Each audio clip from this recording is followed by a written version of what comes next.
Bismillahirrahmanirrahim. Subhanalladzi asra bi'abdihi laylan minal masjidil harami ilal masjidil aqsa alladzi barakna hawlahu linuriyahu min ayatina innahu huwas sami'ul basir. Subhanalladzi asra bi'abdihi. Subhan masdar ini adalah asalnya usabbihu subhana, kalimat untuk menyucikan, mensucikan Allah, kalimat untuk memuji Allah subhanahu wa ta'ala. Allah mengawali dengan subhanalladzi asra, maha suci Allah dari segala sifat yang tidak layak bagi Allah. Alladzi asra, Allah yang telah asra, memperjalankan di malam hari. Sara yasri, pergi di malam hari. Asra yusri, menjadikan orang itu pergi di malam hari. Maha suci Allah yang telah memberangkatkan bi'abdihi, di waktu malam, bi'abdihi, terhadap hambanya, yaitu Nabi Muhammad sallallahu alaihi wasallam. Allah tidak menyebut dengan binabiyihi, dengan nabinya Muhammad, dan juga Allah tidak menyebut birasulihi, dengan rasulnya Muhammad. Tapi Allah subhanahu wa ta'ala menyebut dengan bi'abdihi, dengan hambanya Nabi Muhammad. Kenapa demikian? Karena dikatakan wasful ubudiyah akhassul awsafi wa ashrafuha. Sifat kehambaan daripada hamba Allah itu adalah yang paling mulia daripada segala sifat. Karena itu Allah subhanahu wa ta'ala dalam beberapa ayat Al-Quran memanggil Nabi Muhammad dengan al-abad, seorang hamba.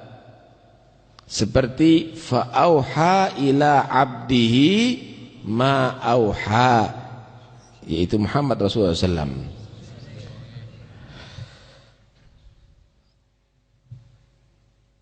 Orang kalau merasa jadi hamba Allah, berarti enggak mungkin akan maksiat kepada Allah.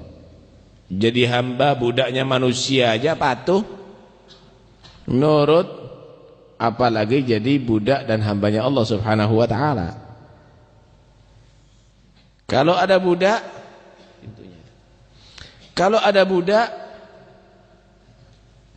kita punya budak misalnya, kok enggak nurut? Kita punya budak misalnya, kita perintahkan enggak nurut, maka budak itu adalah budak yang kurang ajar.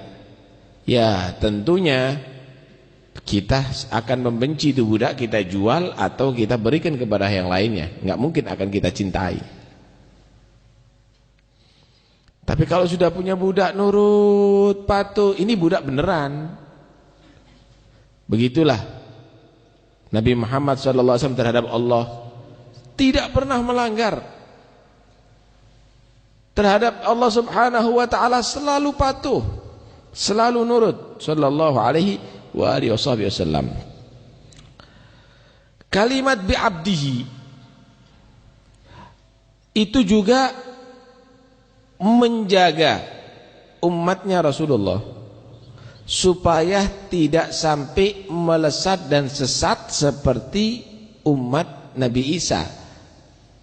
Begitu cintanya dengan Nabi Isa, akhirnya Nabi yang ia cintai dikatakan Ibnullah, anak Allah. Tapi kita memang cinta, umat Muhammad ini cinta dengan Nabi Muhammad luar biasa. Allah membahasakan jangan sampai kecintaan kamu tadi itu keluar daripada rel yang benar. Karena itu dibahasakan Nabi Muhammad itu abdihi, hambanya Allah. Siapapun yang kamu cintai, sekalipun itu sangat istimewa, punya pangkat yang tertinggi, tapi tetap dia tidak berubah menjadi abdihi, hambanya Allah subhanahu wa ta'ala. Nggak bisa jadi Tuhan atau anaknya Tuhan. Itu untuk juga melindungi umatnya yang sangat cinta kepada beliau, untuk tidak menuhankan atau mengangkat sebagai anak Tuhan sebagaimana orang-orang Nasoro. Kemudian kalimat abdihi, abad budak. Dikatakan abad budak hamba itu berarti ada jasad dan ada ruh. Ini adalah satu dalil yang memperkuat pendapat yang menyatakan Nabi itu diisrokan dan dimi'rajkan bukan dengan rohnya saja, tapi jasad dan rohnya. Jasad dan roh ini yang berangkat. Dengan jasad dan rohnya. Lu ada riwayat Siti Aisyah menyatakan Nabi itu dengan rohnya saja, tidak dengan jasadnya. Dikatakan Siti Aisyah waktu kejadian Isra dan Mi'raj masih kecil. Umurnya masih kecil, nggak tahu. Dan bukan ada bersama Nabi. Masih bersama keluarganya Sayyidina Abu Bakar As-Siddiq. Karena itu tidak bisa dibuat hujjah. Karena ketika Siti Aisyah menerangkan itu, beliau masih kecil. Apalagi banyak keterangan-keterangan yang memperkuat, yang memperkokoh Nabi itu diisrakan dan dimi'rajkan jasad dan rohnya bersama-sama. Sallallahu alaihi wasallam. Subhanalladzi asra bi'abdihi lailan. Lailan ini pakai nakirah, isim nakirah. Tidak dikatakan al-laila. Kalau al-laila itu berarti semalam suntuk, tapi lailan itu berarti menunjukkan dalla ala taglil muddatih. Waktunya singkat, hanya secuil daripada satu malam.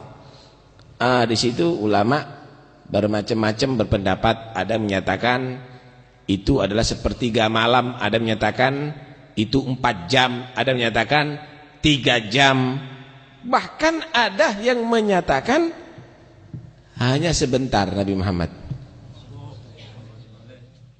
dari Masjidil Haram ke Masjidil Aqsa menembus 7 langit sampai masuk Sidratul Muntaha, begitu lama masuk ke surga, masuk ke neraka, keliling begitu dalam waktu yang singkat. Thumma arudduhum nal arsh qabla an yabrudal farsh. Nabi Muhammad itu diajak Isra itu tidur waktu itu ada di samping Ka'bah. Ada menyatakan di rumah Ummi Hani, ada yang menyatakan riwayat ada di Hijr Ismail. Itu Nabi Muhammad tidur. Orang kalau tidur di atas rantai atau bumi itu biasanya anget buminya atau lantainya. Nabi Muhammad melaksanakan perjalanan yang begitu jauh, yang ditempuh itu mungkin bisa ratusan tahun, kembali lagi ke bumi, tempat tidurnya angetnya belum hilang. Qabla am yardal farash. Kenapa bisa begitu? Ini adalah tujuan daripada Isra dan Mi'raj, linuriyahu min ayatina. Untuk Allah tampakkan betapa Allah Maha bisa dalam segala sesuatu. Kenapa? Kalau kamu tidak mampu, tapi kalau Allah Maha bisa, yang begitu lama ribuan tahun, mungkin jutaan tahun, jadi singkat bisa bagi Allah. Jadi enggak ada bagi Allah Subhanahu wa taala, enggak mampu itu enggak ada.